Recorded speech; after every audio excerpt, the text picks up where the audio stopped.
नमस्ते प्यारे बच्चों, गुड इवनिंग सारे बच्चों को भाई स्वागत है सभी का एक बार फिर से in the class of English with me यानी कि अमित महिंद्राज। और आप देख रहे हैं वोकैब का महासंग्राम। जी हाँ, एक बार फिर से भाई शाम को 5 बज चुके हैं और हम लोग देखने वाले हैं वोकैब के इस महासंग्राम में आज के फिर से शानदार 10 शब्द। लेकिन उसके पहले जितने वर्ड्स आपके इसके पहले वाले सेशंस में डिस्कस हो चुके हैं, ऑलमोस्ट उनमें से कुछ शब्दों को एक बार फिर से यहाँ पर आपके सामने लेके आएंगे बहुत तेजी के साथ, क्योंकि एक बार उनको आपको दिखा दें, एक झलक पेश कर दें, ताकि एक बार फिर से आपकी नज़रों के सामने वो शब्द आ जाएं। एक बार फिर से आपके दिमाग में वो हलचल मच जाए कि हाँ, ये शब्द मैंने देखा है, इसको सर ने मेरे सामने डिस्कस किया था। तो प्यारे बच्चों, आपको शायद ये पता होगा वोकैब्स को याद करने का सबसे आसान, सबसे बेहतरीन तरीका जो यहाँ पर अपनाया गया है वो यही है, डिस्कशन के थ्रू। जी हाँ, इमेज के थ्रू, और उसको बार बार आपके सामने लाने के थ्रू आपको आसानी से वर्ड्स यहाँ पे याद कराए जाएंगे। ठीक है भैया, thank you so much once again. जो बच्चे यहाँ पे लाइव अभी हो चुके हैं, उनसे रिक्वेस्ट है भाई, जो उनके फ्रेंड्स वगैरह हैं, उनके कोलीग्स हैं, उनको जल्दी से लिंक शेयर करें ताकि वो भी सेशन को ज्वाइन कर सके और जल्दी से हम लोग दे सके आज के यहाँ पे शानदार 10 शब्द।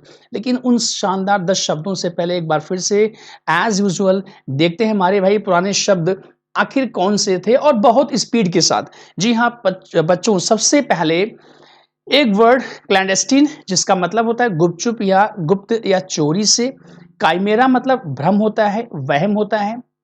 प्यारे बच्चों, थर्ड आपका वर्ड है क्लेमेंसी, यानी कि दया, सहानुभूति। शाग्रिन चिढ़ या खीज। कैलो अनुभवहीन या कच्चा। जी हाँ, नेक्स्ट प्यारे बच्चों, असिमिलेट। जी हाँ, एक वर्ब मतलब आत्मसात करना। एट्रिशन घिसावट, क्षण या रगड़। ट्राइट घिसे पिटे। ब्लाइद प्रफुल्ल या पुलकित। ग्रेडिफाई संतुष्ट करना या किसी को प्रसन्न करना। नेक्स्ट प्यारे बच्चों, नेक्स्ट वर्ड आपका है डिराइजरी, दैट इज व्यंगात्मक। ठीक है, ताने बाने वाला। ठीक है, नेक्स्ट वर्ड आपका प्यारे बच्चों parsimonious, that is adjective and that means कंजूस या मित व्ययी। ठीक है, prodigal, that is also adjective, that means खर्चीला, पैसे ज्यादा खर्च करने वाला इंसान। नेक्स्ट वर्ड प्यारे भैया लोगों पार्टीजैन। जी हाँ, पार्टीजैन इसका मतलब होता है समर्थक या फॉलोअर किसी पार्टी वगैरह के। नेक्स्ट प्यारे बच्चों परयूज। जी हाँ, परयूज का मतलब होता है अवलोकन करना, किसी चीज को ध्यान से पढ़ना। नेक्स्ट भाई बहुत तेजी के साथ, नेक्स्ट वर्ड आपका है पैच्यूलेंट, चिड़चिड़ा, तुनक मिजाज। परफंक्ट्री, लापरवाही, असावधानी से किया गया। नेक्स्ट प्यारे बच्चों आपका शब्द है सोनरस। जी हाँ, सोनरस का मतलब होता है मधुर, सुरीला या स्पष्ट आवाज में। नेक्स्ट आपका भैया लोगो है आपका शब्द propitious, that is adjective, that means अनुकूल या फेवरेबल। नेक्स्ट प्यारे भैया आपका शब्द है रिडलेंट। जी हाँ, जिसका मतलब होता है सुगंधित या गमकीला। इसी के साथ जल्दी से भाई स्पीड के साथ एक और शब्द वेस्ट, मतलब अधिकार प्रदान करना। अगेब भौचक्का, इन सरप्राइज। एल्यूजिव समझ या पकड़ में ना आने वाला। बिजेंटाइन जटिल या पेचीदा। कैलमनी बदनामी या कलंक। फिर से प्यारे बच्चों भाई एक और 5 शब्द। रापेशस एडजेक्टिव है, लालची, लोभी। प्रोविडेंट मतलब दूरदर्शी, सावधान, जो दूर की चीजों को समझ ले, सोच ले, विचार ले कि नेक्स्ट फ्यूचर में क्या होने वाला है, उसके हिसाब से जो काम करता है ना, उसे आप कहते हैं दूरदर्शी या सावधान। नेक्स्ट प्यारे बच्चों हमारा शब्द रिपरकशन। जी हाँ, रिपरकशन का मतलब होता है रिएक्शन या परिणाम, या आप इसे कहते हैं कंसीक्वेंस या नतीजा। नेक्स्ट प्यारे भैया आपका शब्द है स्पंकी, जो कि एडजेक्टिव है, जिसका मतलब होता है साहसी या हिम्मत वाला। ठीक है, नेक्स्ट आपका भैया शब्द है सावी। जी हाँ, सावी का मतलब होता है सूझबूझ वाला, समझदार, जानकार, यानी कि जो बहुत जीनियस होता है, इंटेलिजेंट होता है, सूझबूझ वाला इंसान, दैट इज कॉल्ड सावी। तो ये कुछ प्यारे शब्द, यानी कि 30 शब्दों को जल्दी से हमने आपके सामने यहाँ पे लाके रिवाइज किया और आपने पेशेंस के साथ ध्यान से इनको सुना। अब प्यारे भैया पेश करते हैं आज के 10 न्यू वर्ड्स। ठीक है, तो स्क्रीन पर रहा प्यारे बच्चों आपका ये पहला शब्द, ध्यान से देखिएगा और हमने आज एक चेंज यहाँ पे और किया है, आज हमने थोड़ा-सा बच्चों के रिक्वेस्ट पे हमने सिनोनिम्स भी लाके रखा है, क्योंकि एक वर्ड प्लस उसकी मीनिंग प्लस उसकी हिंदी मीनिंग साथ में उसके सिनोनिम्स भी लाके रखा है, ताकि एक शब्द के माध्यम से एक ही शब्द के कई सारे वर्ड्स हो सकते हैं जो शायद डिफिकल्ट या ईज़ी, यानी कि एक शब्द को एक बार में हम खत्म कर दें, कि वैसा शब्द दोबारा आपको ना पढ़ाना पड़े या ना आपको याद करना पड़े। तो प्यारे बच्चों, आज के सेशन में हमने क्या किया है कि एक शब्द के साथ उससे उसका जो और भी वर्ड्स होता है वो भी लाके यहाँ पर हमने मेंशन कर दिया है। तो प्यारे बच्चों, फिर भाई आज का आपका ये रहा फर्स्ट वर्ड, ठीक है, दैट इज गाना। क्या पढ़ेंगे इसको? गाना। जी हाँ, इसको पढ़ते हैं प्यारे भैया लोग गाना। और ये एक वर्ब है जिसका मतलब होता है गेदर और कलेक्ट समथिंग स्पेशली इंफॉर्मेशन और अप्रूवल। देखिए भाई, क्या होता है ना, ऐसे शब्द, देखिए शब्दों का यूज भाई इंग्लिश में तो बहुत ज्यादा है, इमेंस है, इसमें कहने की कोई आवश्यकता नहीं है। लेकिन हाँ, चाहे क्लोज टेस्ट हो, चाहे आपका फिलर्स वगैरह जो क्वेश्चंस आपके बनते हैं ना, उसमें इन चीजों का ध्यान रखना पड़ता है। जैसे यहाँ लिखा है भाई गेदर और कलेक्ट, किस चीज को? समथिंग स्पेशली इंफॉर्मेशन और अप्रूवल, कोई इकट्ठा करने को आप बोलते हैं भाई गार्नर, ठीक है। अब देखो यहाँ पे हिंदी में लिखा है इकट्ठा करना, एकत्र करना या संचित करना। देखो इसके सिनोनिम क्या होंगे प्यारे भैया? गेदर, कलेक्ट, एक्यूमुलेट और एमास। जी हाँ, बहुत अच्छा शब्द है आपका अमास। अमास हो गया या एक्यूमुलेट हो गया, असेंबल तो बहुत कॉमन सा वर्ड है, फिर आपका कलेक्ट है, फिर गेदर आपका है। तो गेदर, कलेक्ट, एक्यूमुलेट, एमास या असेंबल, इन सारे शब्दों का मतलब होता है भाई गार्नर, यानी कि इकट्ठा करना। किसको? स्पेशली एनी इंफॉर्मेशन और एनी अप्रूवल। आप इमेज देखिएगा, एक बंदा यहाँ बैठा हुआ है जो लैपटॉप से या कोई इंफॉर्मेशन इकट्ठा करके मेंशन कर रहा है, किसी चीज के बारे में इंफॉर्मेशन इकट्ठा कर रहा है, बस इसी चीज को आप कहते हैं गाना। तो ये रहा प्यारे भैया आपका फर्स्ट वर्ड गाना, वर्ब है जिसका मतलब होता है इकट्ठा करना, ठीक है भाई। चलिए, तो ये रहा आपका सेकेंड वर्ड स्क्रीन पर आपके सामने, वेलर। ये वेलर की बात मैं कर रहा हूं जो हमारे सारे प्यारे बच्चों भाई कूट कूट की भरा है, वेलर, साहस, तभी तो आप यहाँ लाइव आए हुए हैं भाई, ठीक है। तो this is a new word that is valour, और जो कि एक नाउन है। प्यारे बच्चों, शायद मैं आपको बताया होगा, ये पार्ट्स ऑफ स्पीच को फोकस करना बहुत ही इंपॉर्टेंट है, noun, adjective, verb and all. तो वेलर इज अ नाउन, इसको पढ़ते हैं वेलर, ठीक है, इट्स अ वेलर। देखिए इसका मतलब क्या होता है? Great courage. जी हाँ, great courage in the face of danger, खतरे के सामने बहुत बड़ा साहस। स्पेशली इन बैटल, जब कोई युद्ध हो रहा हो, जब कोई युद्ध हो रहा हो भैया, तो उस समय जो जो दिखाता है इंसान, क्या बहादुरी आप जिसे कहते हैं, वही आपका valour. Great courage in the face of danger specially in battle. देखो इसके साइनो क्या होंगे, इसके साइनो ने इसके सिनोनिम्स हैं, ब्रेवरी, करेज, फियरलेसनेस। जी हाँ, फियरलेसनेस, जिसको आप शुद्ध हिंदी में कहते हैं दिलेरी, निर्भयता या वीरता या शूरता या साहस, ठीक है भैया। ये रहा आपका सेकंड वर्ड जिसका मतलब होता है valour, that is a noun, यानी कि दिलेरी, निर्भयता, हिम्मत, साहस, शूरता या वीरता। ब्रेवरी, करेज और फियरलेसनेस। देखिए इमेज में क्या है, इमेज में एक युद्ध है, उसको जीत के तिरंगा फहराया गया है हमारे नौजवानों के द्वारा। और ये किसके फल स्वरूप हुआ है? क्योंकि इनके अंदर, सारे लोगों के अंदर क्या है भाई? वीरता भरी है, उसी के दम पर इन्होंने दुश्मनों को हरा के तिरंगा अपना लहरा दिया है भाई यहाँ पे। तो ये एक एग्जाम्पल है भाई दिलेरी का, निर्भयता का, वीरता का, शूरता का या साहस का, दैट इज कॉल्ड वेलर। तो पेश करते हैं भाई फिर से एक बार आपका third word, that is masquerade. जी हाँ, मैस्करेड आपका नेक्स्ट वर्ड है, मैस्करेड, ठीक है भाई। देखो ये एक नाउन ये भी है, this is also a noun, massacred. समझिए इसका मतलब क्या होता है। सबसे पहले देखते हैं इंग्लिश में क्या कह रहा है ये, अ फॉल्स शो, यानी कि एक झूठा दिखावा, अ फॉल्स शो और प्रिटेंस, यानी कि बहाना, जो चीज ना हो एक्चुअली उस चीज को दिखाने का प्रयास करना, दैट इज कॉल्ड मैस्करेड, जिसको शुद्ध हिंदी में कहते हैं बहाना, वेश या स्वांग, छद्म वेश, यानी कि जो चीज आप हो नहीं, उस चीज को छिपाने के लिए कुछ और मुखौटा पहन लेना, कि मैं ये हूं, और बस उसी को आप बोलते हैं बहाना, या ऐसा कोई वेश जो आपकी ऑथेंटिसिटी को छिपा दे, यानी कि ओरिजिनली व्हाट यू आर वो आपको, वो आपका ना दिखे, ठीक है भैया। तो छद्मवेश भी आप इसे कहते हैं, स्वांग भी कहते हैं,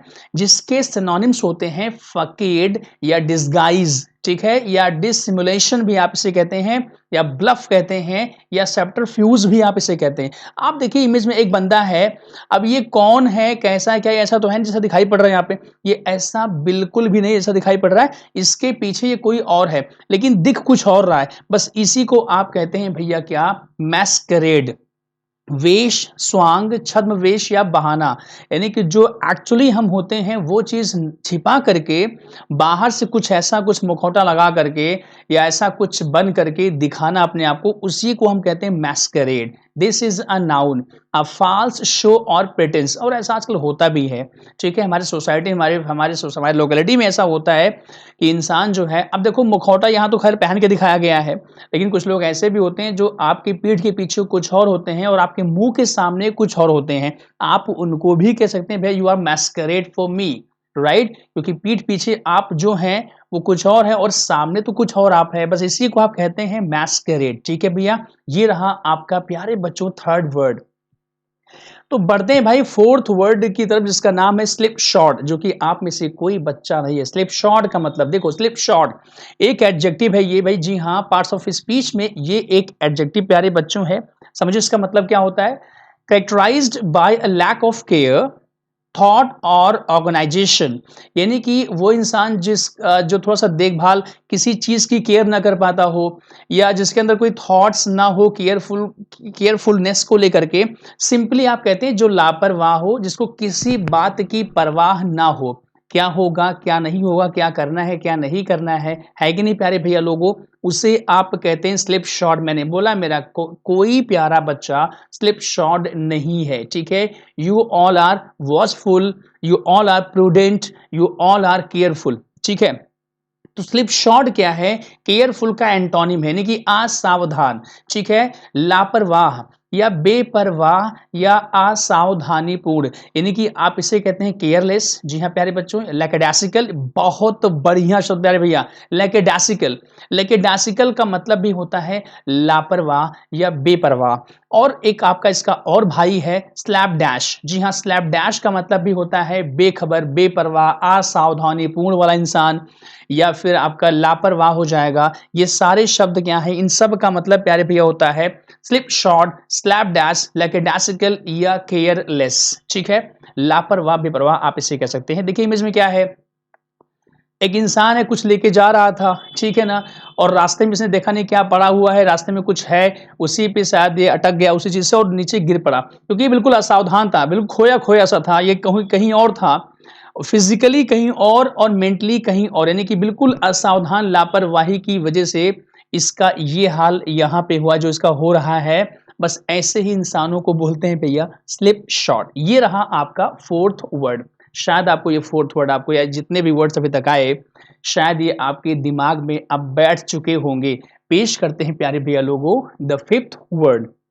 बहुत बढ़िया शब्द प्यारे भैया है, ये आपका वर्ड है इनएलेक्टेबल। जी हाँ, ये एक शब्द है, मैंने आपसे बच्चों पहले बोल रखा है, जितने भी शब्द आते हैं ना, ये हमारी लाइफ से ही जुड़े होते हैं, वहीं से ये वर्ड इजाद किए जाते हैं। तो हर एक शब्द को जोड़ दीजिए अपनी पर्सनल लाइफ से, ठीक है। और इस चीज को करने के लिए हम हेल्प करते हैं आपकी इमेज के थ्रू, क्योंकि इमेज जो है कहीं ना कहीं वो जो इमेज है वो कभी ना कभी आप ऐसी चीजों को देखे होते हैं प्रैक्टिकली, बस उसी चीज को अगर आप समझ गए तो शायद आपको वर्ड्स को याद करने में दिक्कत बिल्कुल नहीं होने वाली प्यारे बच्चों। तो नेक्स्ट आपका वर्ड पांचवा आपके सामने आ चुका है इनएलेक्टेबल, जो कि एडजेक्टिव प्यारे भैया लोगों है। देखिए इसका मतलब क्या होता है, अनेबल टू बी रेसिस्टेड और अवॉइडेड, मतलब ऐसी कोई चीज जिसको हम उसको अवॉइड ना कर सके, जिसको हम रेसिस्ट ना कर सकें, जिसको हम टाल ना सकें, जो चीज होना ही होना है। सिंपल सा एग्जांपल हम आपको दें समझाने के लिए, शायद सुनने थोड़ा सा awkward लगेगा, मौत यानी कि डेथ। भाई डेथ है तो डेथ को कोई भी टाल नहीं सकता है, आज नहीं कल तो मरना ही है। One has got to die, right, nobody can stop it, so this is called like ineluctable. तो डेथ क्या है भैया, डेथ आपका अवश्यंभावी है, अपरिहार्य है, लाजमी है, ठीक है, या फिर आप इसे कह सकते हैं जो टल ना सके, उसी को कहते हैं भैया क्या, उसी को कहते हैं आप भैया इनएविटेबल। देखो इसके सिनोनिम्स क्या दिए हैं, अनअवॉइडेबल है, इनएस्केपेबल है या इनएविटेबल, जिसका मतलब जिस चीज को आप टाल ना सके। जरा आप इमेज को देखिएगा, जरा आप इमेज को देखिएगा। इमेज में एक बंदा नाव से किसी नदी में कहीं बहता हुआ आ रहा था, अचानक से वो जो फॉल आ गया, अब उस फॉल को इस मौके पे बचा सकता नहीं, उसको पता नहीं था कि हाँ आगे ऐसा भी होने वाला है। अब इस मौके पे, इस सिचुएशन में वो कुछ भी कर ले, बट वो या तो नदी में कूद जाएगा खुद से, या अगर नाव पे होगा तो नाव तो भाई नीचे आएगी और नाव पक्का यहाँ पे डूबने वाली है।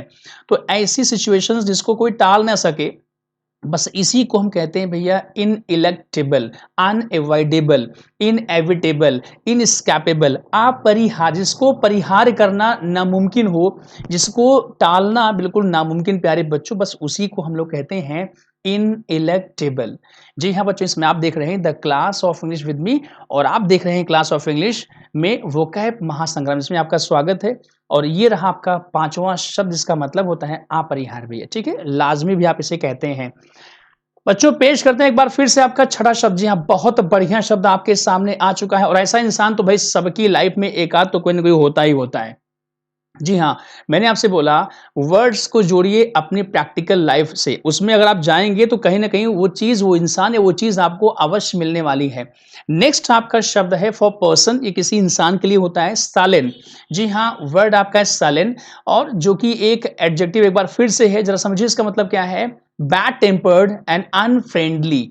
देखिए इसका मतलब होता है बैड टेम्पर्ड एंड अनफ्रेंडली, जिसको आप बोलते हैं ना, कहते हैं बड़ा खड़ूस इंसान है यार, हमेशा गुस्से में रहता है, जब देखो तब कहीं प्यार से बात ही नहीं करता।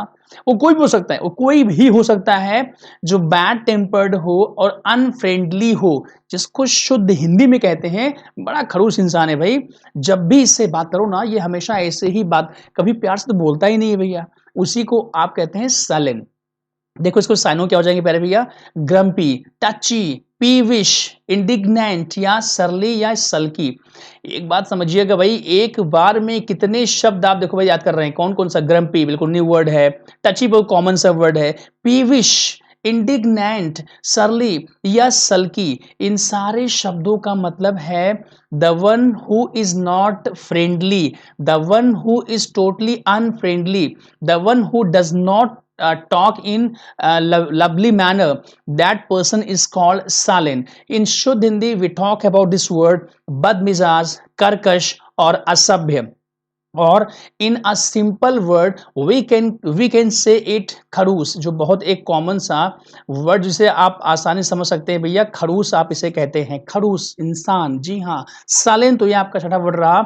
और इस वर्ड, एक वर्ड से देखो आपने कितने वर्ड इकट्ठे आते हैं प्यारे बच्चों, भाई सालेन हुआ, फिर ग्रम्पी हुआ, टची हो गया, पीविश हो गया, इंडिग्नेंट हो गया, सरली या सल्की, इन सारे शब्दों का मतलब प्यारे भैया है ना खड़ूस, बदमिजाज, कर्कश या असभ्य। देखो इमेज में क्या बना हुआ है, इमेज में एक प्यारा सा बच्चा, मैं इसको नहीं कह सकता, हालांकि बच्चा हमेशा प्यारा ही होता है, लेकिन जिस हिसाब से इसका रिएक्शन है इसके फेस का, ठीक है, ये बता रहा कि भैया don't talk to me and don't come to me exactly, because if you come to me I will hurt you, okay, through my manner. Okay भैया, तो देखो ये इंसान है, और शायद ऐसे इंसान आपकी लाइफ में एक या दो कहीं ना कहीं जरूर होंगे, कहीं ना कहीं आपको मिलते ही होंगे, ठीक है। तो ऐसे इंसानों को हम जानते हैं सालेन नाम से, सालेन, ग्रम्पी, टची, पीविश, इंडिग्नेंट, सरली और सल्की।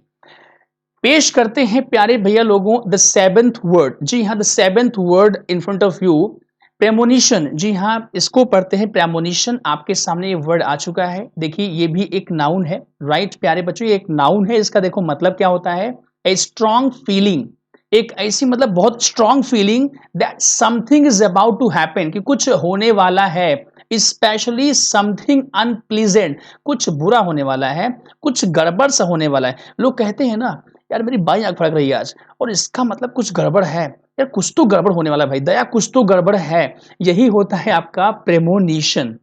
जब आपको ये आभास हो जाए यार कुछ तो, और खासकर किसका आभास हो जाए, कुछ गड़बड़ सड़बड़ सा होने वाला है, कुछ अजीब सी मेरे फीलिंग्स आ रही है अचानक से अंदर से, कुछ ऐसा लग रहा है यार कुछ तो मेरे साथ गड़बड़ होने वाला है, उसी को आप न्यारे बच्चों रॉकस्टार कहते हैं। आप क्या, premonition, a strong feeling that something is about to happen, especially something unpleasant। ठीक है, देखो इसके साइनों क्या हो जाएंगे, इंट्यूशन, सस्पिशन, एप्रीहेंशन या सिक्स्थ सेंस भी आप इसे कहते हैं, जिसको हिंदी में कहते हैं पूर्व संकेत, या आप इसे हिंदी में कहते हैं पूर्वाभास। ठीक है प्यारे भैया, आप इमेज देखिए, एक बंदा है जो शांति से चुपचाप बैठा है, इसको कुछ ऐसा एहसास हुआ कि something gonna happen wrong with me, यानी इसके साथ कुछ गड़बड़ सा होने वाला, इसको ऐसा लगा। ठीक है भैया, इसको ऐसा लगा कि कुछ गड़बड़ यहां पर होने वाला है, इसलिए इसने यहां पे देखो इसका जो एक्शन, इसका जो रिएक्शन है चेहरे का, वो बता रहा है कि इसको आभास हो रहा है something is going to happen wrong with this person. तो प्यारे भैया, प्रेमोनिशन एक वर्ड आपके सामने आ गया, इसकी हिंदी होती है पूर्व संकेत या पूर्व आभास किसी बुरी चीज का जो आपके साथ होने वाली होती है। a strong feeling that something is about to happen, especially something unpleasant। ठीक है भैया, तो ये रहा भैया आपका सेवंथ वर्ड। शायद आपको अब तक के सारे वर्ड्स आपके जहन में, देखो मैं बता दूं प्यारे बच्चों आपको, ये वर्ड्स आपको एकदम से तो याद नहीं हो जाएंगे, लेकिन इस चीज की गारंटी है कि जब भी कोई वर्ड्स आपके सामने यहाँ पे आया, और अगर आपने ध्यान से सेशन को ज्वाइन किया है, केवल आप सुनते रहिएगा बस, बाकी सारा काम ये मेरा है, और आपके इस लगन, आपके प्यारे बच्चों इस परसिस्टेंस का है, ये खुद आपको सिखाएगी, केवल आपको ध्यान से सुनना है। तो इंट्यूशन, सस्पिशन, एप्रीहेंशंस, इसके सिनोनिम्स हो गए प्रेमोनिशन।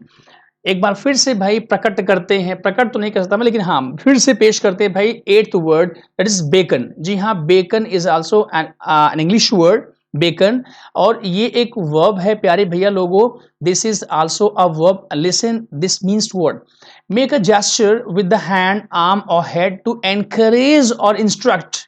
यानी क्या करना है भाई, make a gesture with the hand, यानी कि अपने हाथों से, अपने आर्म से, या अपने सिर से, अपने हेड से क्या करना है, एक जेस्चर, एक संकेत करना, किस चीज के लिए, टू एनकरेज करने के लिए और इंस्ट्रक्ट करने के लिए, किसको, समवन टू अप्रोच और फॉलो, कि आप इस चीज पे आगे बढ़िए या इसको फॉलो करिए, बस इसी को आप कहते हैं बेकन।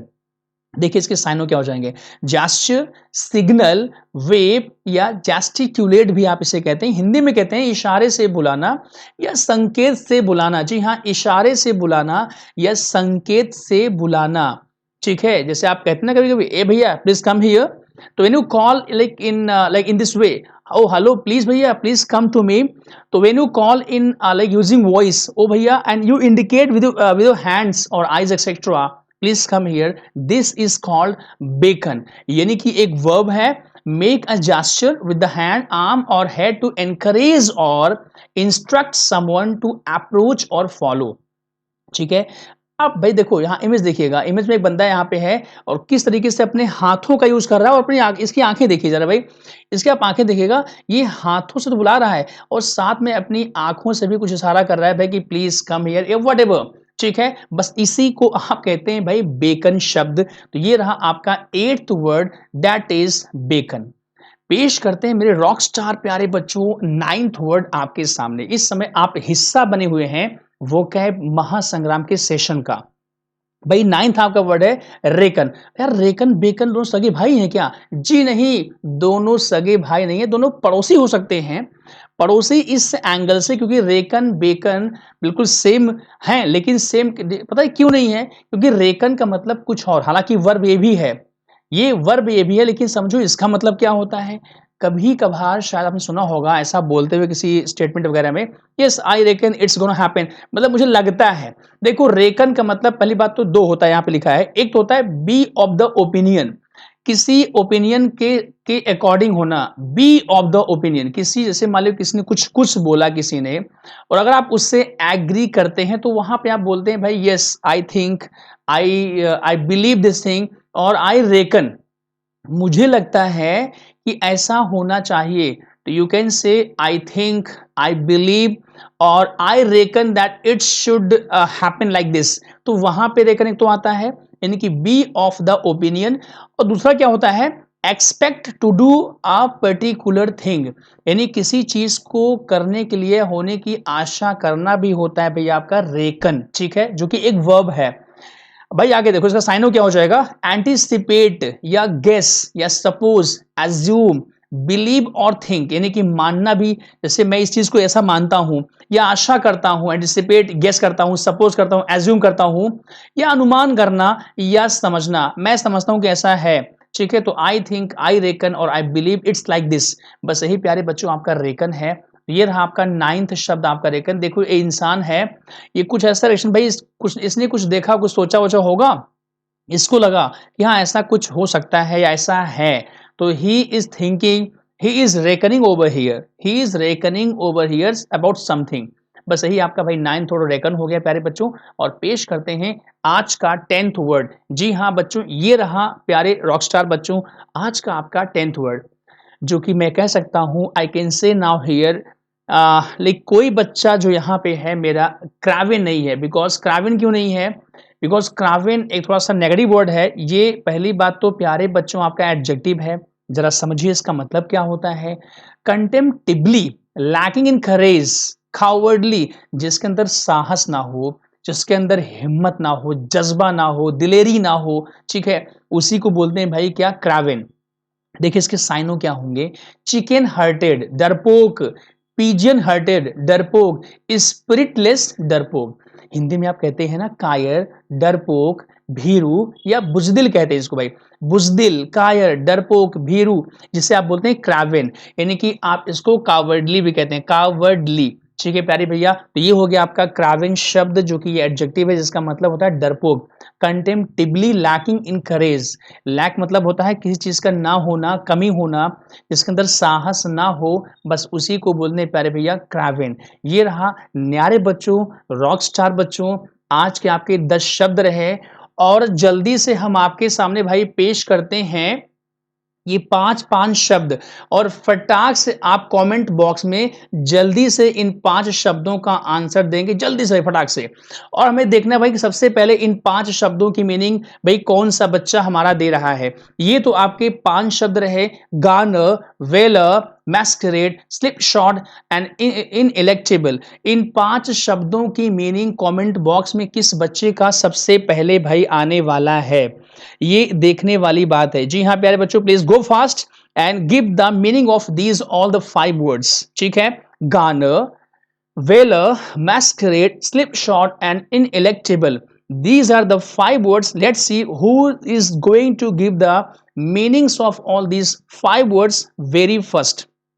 और इसी के साथ साथ एक काम आपको और करना है, एक बार फिर से आपको इन 5 शब्दों की मीनिंग भी आपको बतानी है कमेंट बॉक्स में सबसे पहले।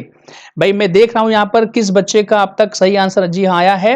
और एक बार फिर से आपको बताना है भाई कि इन 6 से 10th वर्ड की सालेन, प्रेमोनिशन, बेकन, रेकन एंड क्रावेन, ये आपके 5 शब्द एक बार फिर से जो अभी आज आपने पढ़े 10 शब्द हैं, उन्हीं को एक बार फिर से फटाक से आप कमेंट बॉक्स में बच्चों यहाँ पे लिखेंगे। ठीक है, तो ये 5 शब्द आपके ये हो गए, सालेन, प्रेमोनिशन, बेकन, रेकन एंड क्रावेन। और एक बार फिर से अब मेरा काम क्या है, मैं अपना काम कर रहा हूं। एक बार फिर से एट अ ग्लैंस बहुत तेज देखिए क्या क्या पढ़ाया मैंने आज आपको। तो आज के आपके जो 10 शब्द प्यारे बच्चों क्या है, पहला आपका है गानर, जी हाँ, जिसका मतलब होता है इकट्ठा करना। ठीक है, सेकंड बच्चों आपका शब्द था वेलर, जिसकी हिंदी होती है साहस या बहादुरी। प्यारे भैया आपका थर्ड वर्ड था मैस्करेड, जिसका मतलब होता है स्वांग, छल या बहाना। फिर बताया मैंने आपको भाई फोर्थ वर्ड आपका स्लिप शॉट, जिसका मतलब होता है बेपरवाह या लापरवाह। एंड फिफ्थ आपका वर्ड प्यारे रॉकस्टार बच्चों है इनइलेक्टेबल, जिसका मतलब होता है अपरिहार्य, जो टल ना सके। और सिक्स्थ आपका वर्ड भैया सालेन, जिसका मतलब खड़ूस होता है। नेक्स्ट आपका वर्ड प्रेमोनिशन, पूर्वाभास या पूर्व संकेत या बेकन का मतलब नेक्स्ट वर्ड आपका 8वां है, मैंने बताया आपको इशारे से बुलाना। और रेकन का मतलब रॉकस्टार बच्चों है आशा करना, समझना। और लास्ट आपका वर्ड क्रावेन, जो कि मेरा कोई बच्चा क्रावेन नहीं है एट ऑल, डरपोक, कायर या भीरू। ठीक है, सो रॉक स्टार प्यारे बच्चों, thank you so much for join the session. और जितने प्यारे बच्चे भाई हमारे यहाँ लाइव हुए थे आज, थैंक यू सो मच, शुक्रिया भाई सभी बच्चों को तहे दिल से। और इसी आशा के साथ भाई सभी को एक बार फिर से मैं बता दूं भाई सारे बच्चों का स्वागत है। और कल है दिवाली, तो भाई सारे बच्चों को भाई हैप्पी दिवाली, और ये दिवाली भाई खुशियों भरी हो। और हमारे प्यारे बच्चों को ऐसा आशीर्वाद मेरी ओर से, महिंद्राज की ओर से, कि आप हमेशा ऐसे प्यारे बच्चों खुश रहें, ऐसे हमेशा हंस रहे हैं, मुस्कुराते रहें।